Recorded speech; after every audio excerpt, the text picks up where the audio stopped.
முக்கியமான ஒரு விஷயத்த சொல்றேன், நல்லா கேட்டுக்கோங்க. மிக முக்கியமான விஷயம். வாழ்க்கை பிறப்புங்கிற ஒரு கோட்ல ஆரம்பிக்குதா இல்லையா? அந்த பிறப்புங்கிற கோட்ல ஆரம்பிச்ச மாதிரியே மறுபடியும் மரணம்ங்கிற அதே கோட்ல வந்து முடியும். பிறக்கும் போது எப்படி ஒண்ணும் இல்லாம வந்தானோ அது போல மரணிக்கும் போதும் ஒண்ணுமே இல்லாம எல்லாத்தையும் விட்டுட்டு போயிருவான். அவனுடைய செல்வம், சொத்து, குடும்பம், குழந்தை எல்லாத்தையும் விட்டுட்டு ஒண்ணும் இல்லாம பிறந்தது மாதிரியே போய் சேர்ந்துருவான்.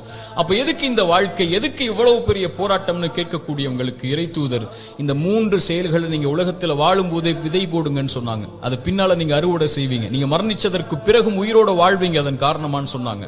அந்த 3 விஷயம் என்ன தெரியுமா? முதல் விஷயம், இறைவன் உங்களுக்கு செல்வம்னு ஒண்ணு கொடுப்பான். அது பிறருக்கு இந்த உலகத்திலேயே கொடுத்து உதவுங்க. அதன் மூலமாக ஒருவன் பலன் பெற்றிருந்தால், அதன் மூலமாக இன்னொருவன் பலன் பெற்றிருந்தால் அந்த தொடர் நன்மை உங்களுக்கு வந்தடையும்னு சொன்னாங்க.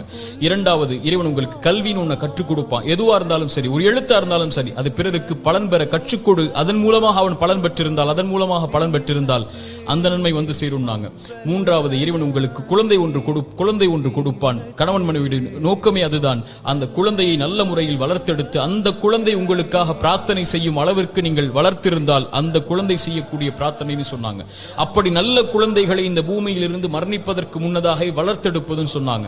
இந்த 3 விஷயத்தை யார் இந்த பூமியில் மரணிப்பதற்கு முன்னதாகவே உலகத்தில் விதை போடுவாரோ அவர் மரணித்ததற்கு பிறகும் அதை அறுவடை செய்து கொண்டு இந்த உலகத்தில் உயிர் வாழ்ந்து கொண்டே இருப்பார், இந்த உலகம் அழியும் வரைன்னு சொன்னாங்க.